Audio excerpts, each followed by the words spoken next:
Hello learners, welcome to SMS strategy means success. আমরা এই চ্যানেলে ইন্টারভিউতে যে সমস্ত প্রশ্ন করা হয়েছে সেগুলোর উত্তর সবিস্তারে আলোচনা করছি। তো আজকেও আমরা 29 এবং 30 তারিখের যে কোয়েশ্চেনগুলো করা হয়েছিল সেই কিছু কোয়েশ্চেন আমরা আজকে এই ভিডিওতে আলোচনা করব এবং পরবর্তী আরেকটা ভিডিও আসছে যেখানে আমরা বাকি প্রশ্নগুলোকে নিয়েও আলোচনা করব। তো অবশ্যই ইন্টারভিউর যত কোয়েশ্চেন হয়েছে সেই কোয়েশ্চেনগুলো কিন্তু আমরা চ্যানেলে দিতে থাকছি। তো যাদের মনে হচ্ছে যে এখান থেকে তোমরা কিছু হেল্প পাচ্ছ তারা কিন্তু অবশ্যই চ্যানেলটাকে ফলো করে রেখো, কারণ পরবর্তীতে ভিডিও এলে যেন তৎক্ষণাৎ সঙ্গে সঙ্গে তোমাদের ফোনের স্ক্রিনে সেটা ভেসে ওঠে এবং তোমরা সেটা দেখতে পাও। তো চলে যাব প্রথম প্রশ্নে। সিসি বলতে কী বোঝো? সিসি হলো কন্টিনিউয়াস অ্যান্ড কম্প্রিহেন্সিভ এভ্যালুয়েশন, যেটাকে বাংলায় বলবো ধারাবাহিক ও সার্বিক মূল্যায়ন। সিসি হলো শিক্ষা ব্যবস্থায় ছাত্রছাত্রীদের শেখার প্রক্রিয়াকে ধারাবাহিক এবং সার্বিকভাবে মূল্যায়ন করার একটি পদ্ধতি। এর মাধ্যমে শুধুমাত্র পাঠক্রমিক জ্ঞান নয়, বরং সহপাঠক্রমিক কার্যকলাপ এবং আচরণ ও সামগ্রিক বিকাশকেও মূল্যায়ন করা হয়। পরের প্রশ্ন, মূল্যায়ন বানান কী হবে? সঠিক বানান বিধি, বাংলা বানান বিধি অনুযায়ী সঠিক বানান হবে ময় দীর্ঘ লয় জফলা আকা উন্তস্ত দন্তের ন। পরের প্রশ্ন, জল এবং মধুর মধ্যে কোনটা বেশি তাড়াতাড়ি যাবে এবং কেন? কোনটা বেশি তাড়াতাড়ি যাবে মানে কোনটা বেশি তাড়াতাড়ি প্রবাহিত মানে বয়ে যাবে, কোনটা তাড়াতাড়ি গড়াবে। ঠিক আছে, এখানে সঠিক উত্তর হয়ে যাবে জল। এর কারণ জিজ্ঞাসা করা হয়েছিল। এর কারণ হলো জল মধুর থেকে কম সান্দ্র। এই সান্দ্রতা হলো কোনো তরলের প্রবাহের বিরুদ্ধে অভ্যন্তরীণ প্রতিরোধ ক্ষমতা। একটা জল যদি বয়ে যায় সেই জলের মধ্যে এমন কিছু পার্টিকেলস যেটা কি করে জল যে বয়ে যাচ্ছে সেই প্রবাহটার বিরুদ্ধে বাধা দিচ্ছে, সেই প্রতিরোধ ক্ষমতাটাকে আমরা বলছি সান্দ্রতা। তো মধুর যেহেতু সান্দ্রতা বেশি তাই এটা জলের চেয়ে ধীরে প্রবাহিত হবে। তাহলে তাড়াতাড়ি যাবে কোনটা? তাড়াতাড়ি যাবে জল। পরের প্রশ্ন, মেয়ে যদি বাড়িতে খুব কান্না করে তাহলে সেদিন কি তুমি স্কুলে যাবে না? এটা কোনো একজন ম্যাডামকে জিজ্ঞাসা করা হয়েছিল। হয়তো তিনি বলেছিলেন যে তার বাড়িতে মেয়ে রয়েছে। তো তাকে বলা হয়েছিল মেয়ে যদি বাড়িতে খুব কাঁদে তাহলে কি আপনি সেদিন স্কুলে যাবেন না যাবেন না? তো এখানে সঠিক উত্তর হয়ে যাবে এটি একটি পরিস্থিতি নির্ভর প্রশ্ন এবং উত্তর নির্ভর করবে ব্যক্তির মানসিকতা এবং পেশাদারিত্বের ওপর। একজন শিক্ষক হিসাবে পেশাদারিত্ব বজায় রাখা উচিত। ব্যক্তিগত সমস্যা থাকলেও স্কুলে যাওয়া এবং নিজের দায়িত্ব পালন করা কাম্য। তবে যদি পরিস্থিতি খুব গুরুতর হয়, অর্থাৎ যদি কোনো অসুস্থ হয়ে পড়ে বা কোনো রকম গুরুতর সমস্যা হয়, তাহলে সেক্ষেত্রে যদি যেতেই মানে স্কুল যদি নাই যেতে হয় তাহলে সেক্ষেত্রে অবশ্যই কী করতে হবে? ঊর্ধ্বতন কর্তৃপক্ষকে জানাতে হবে এবং সেই দিনটা ছুটি নিতে হবে। তবে বেসিক্যালি যদি সাধারণ কারণে বাড়িতে মেয়ে কাঁদে তাহলে সেক্ষেত্রে কিন্তু আমার পার্সোনাল লাইফ এবং প্রফেশনাল লাইফ যেহেতু আলাদা এবং সেটাকে আলাদা করে রাখাই বাঞ্ছনীয়, তাই আমি কিন্তু আমার প্রফেশনাল দিক বিচার করে আমি কিন্তু স্কুলে যাব। পরের প্রশ্ন, এনইপি সম্পর্কে প্রশ্ন করা হয়েছিল। সেটা এনইপিটা কি? এনইপি হলো ন্যাশনাল এডুকেশন পলিসি, যেটা ভারত সরকারের একটি বৃহৎ শিক্ষামূলক উদ্যোগ যার লক্ষ্য হলো দেশের শিক্ষা ব্যবস্থায় আমূল পরিবর্তন আনা। পরের প্রশ্ন, সিসিইর ফুল ফর্ম এখনই পড়লাম, কন্টিনিউয়াস অ্যান্ড কম্প্রিহেন্সিভ এভ্যালুয়েশন। পরের প্রশ্ন, মুক্তিবেগ বলতে কী বোঝাবে? একটি নির্দিষ্ট গতিবেগ যা অর্জন করলে কোনো বস্তু পৃথিবীর মহাকর্ষীয় আকর্ষণ কাটিয়ে মহাশূন্যে চলে যেতে পারে। তার মানে এমন একটা গতিবেগে যদি কোনো একটা জিনিস মহাকাশের দিকে ধেয়ে যায় যাতে করে কি করতে পারে, সে পৃথিবীর যে মহাকর্ষ বল সেটাকে কাটিয়ে, আকর্ষণটাকে কাটিয়ে সে মহাশূন্যে চলে যাবে, তাকেই আমরা বলবো মুক্তিবেগ।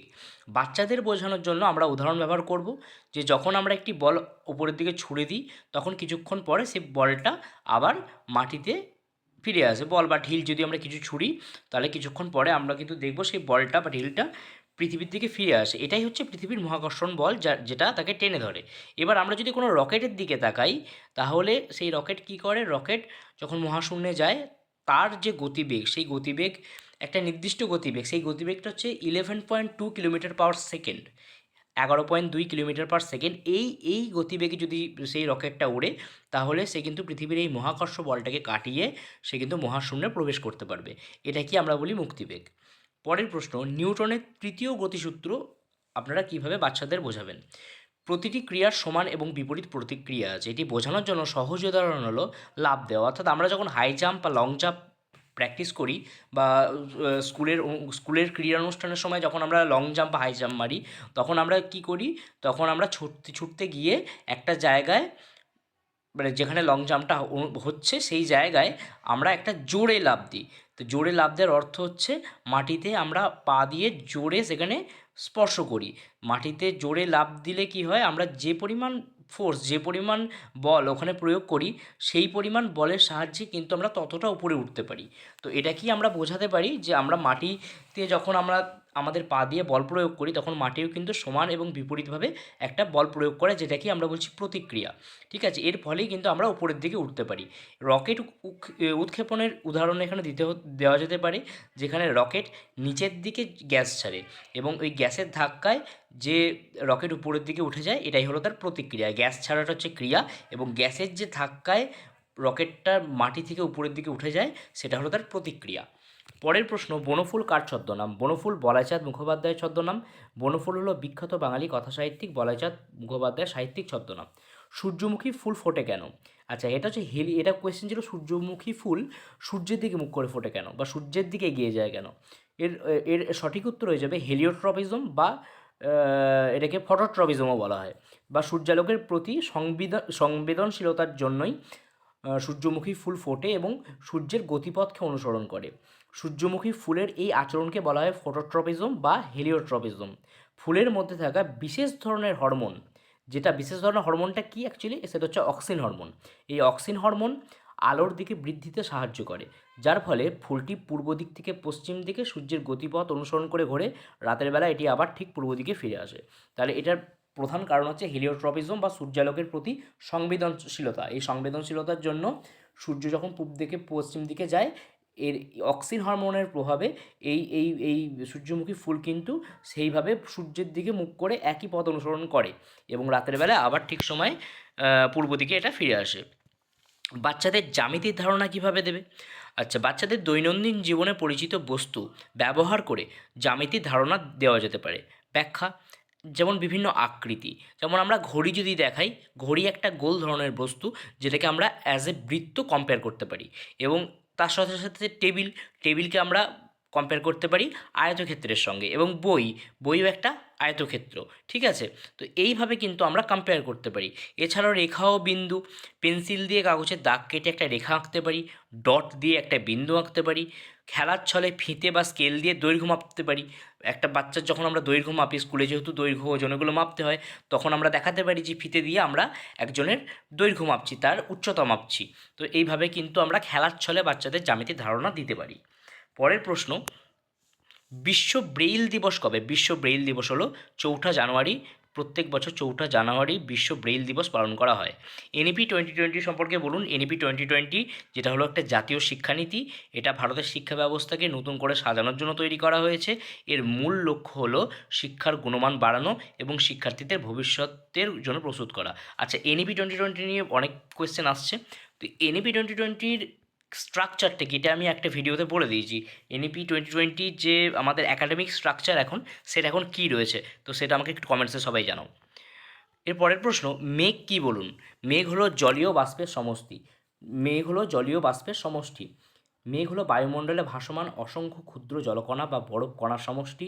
সূর্যের তাপে ভূপৃষ্ঠের জল বাষ্পীভূত হয়ে ওপরে ওঠে এবং ঠান্ডা হয়ে এই কণাগুলো তৈরি করে। পরের প্রশ্ন, আরটির ফুল ফর্ম কি? আরটির ফুল ফর্ম হচ্ছে রাইট টু এডুকেশন। আরটির ফুল ফর্ম রাইট টু হচ্ছে এডুকেশন।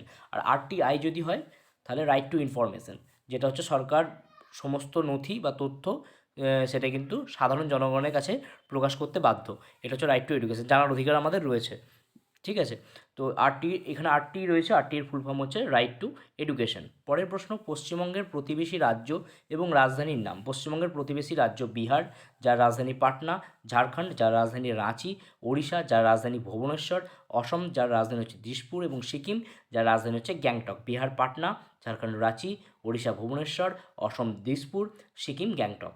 পরের প্রশ্ন, এনইপি 2020 স্ট্রাকচার। যাই হোক, কোয়েশ্চেনটা এখানে চলে এসছে।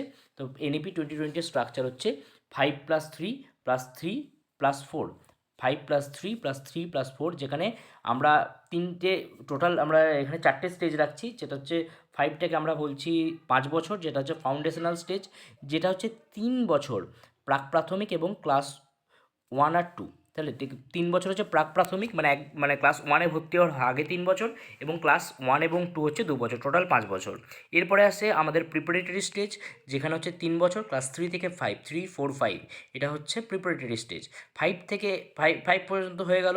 এবার মিডল স্টেজ হচ্ছে 3 বছর, সেটা হচ্ছে 5, 3 প্লাস 3, তাহলে মিডল স্টেজ হচ্ছে 3 বছর, যেটা হচ্ছে ক্লাস 6 থেকে 8, 6, 7, 8, এবং লাস্ট স্টেজ যেটা হচ্ছে সেটা হচ্ছে সেকেন্ডারি স্টেজ, যেটা হচ্ছে 4 বছর, সেটা হচ্ছে 9 থেকে 12, ক্লাস 9, 10, 11, 12।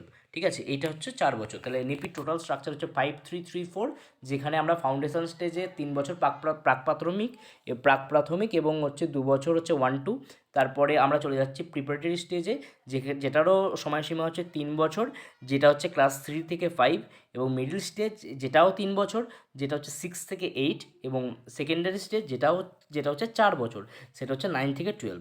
তো এই ছিল আজকের 29 এবং 30শে জানুয়ারি যে কোয়েশ্চেনগুলো করা হয়েছিল, তার মানে হাফ অফ দ্য কোয়েশ্চেন্স আমরা এখানে এখানে আমরা দিলাম। এরপরে যেটা হবে সেটা হচ্ছে নেক্সট ভিডিওতে আমরা বাকি যে কটা কোয়েশ্চেন রয়েছে সেই কোয়েশ্চেনগুলোর উত্তর সহ কিন্তু আলোচনা করব। তো অবশ্যই চ্যানেলটাকে সাবস্ক্রাইব করে রেখো এরকম ভিডিও পাওয়ার জন্য।